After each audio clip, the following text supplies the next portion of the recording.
Good day to you, kids. As part of your memory work for this week, you've been studying that portion of the Lord's Prayer where you pray to God, deliver us from evil. Now, evil is all of those bad things that might happen to us in our life, including things like our sin that we commit and the bad things that we do, but also all the bad things that happen to us, like when we get hurts and cuts and scrapes, and when people maybe call us bad names. These are all bad things. These are all part of the evil in this world. And when we pray, deliver us from evil, we're asking God to protect us from all of those things and one day finally take us to himself in heaven, where we won't have to experience any of these bad things against us ever again. And so today we're going to hear a story about how God delivered one of his dear servants from great evil, and that was Daniel, and how God delivered him from the danger of the lion's den. Let's listen. Darius the Mede, the ruler of Babylon, made Daniel one of the 3 officials who supervised the governors of the land. Daniel was such a good supervisor that Darius was thinking about putting him over the whole kingdom. But the other officials were jealous. They tried to find some fault with Daniel, but they couldn't because he was an honest man and a good worker.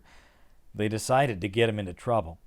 These jealous officials went to the king and said, "We think you should order that no one can pray to any god or any man except the king for 30 days.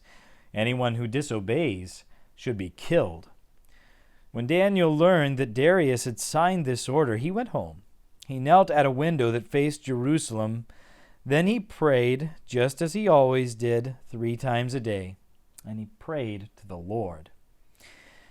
Daniel's enemies saw him praying at his window.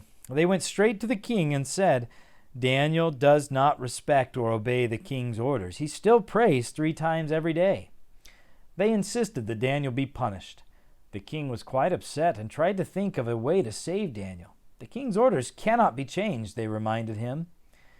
So Darius ordered Daniel thrown into the lion's den.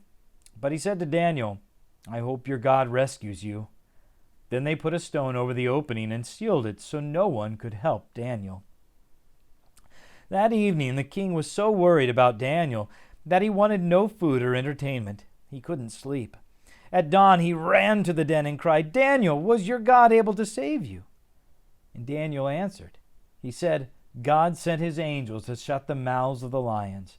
They have not hurt me. God saved me because he knows that I have done the king no wrong."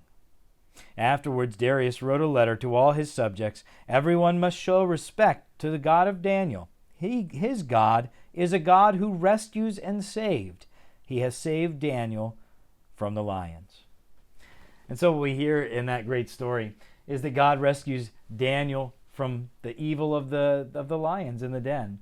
And God promises that when we call upon him, he will rescue us from all evil, ultimately taking us to his side with him forever.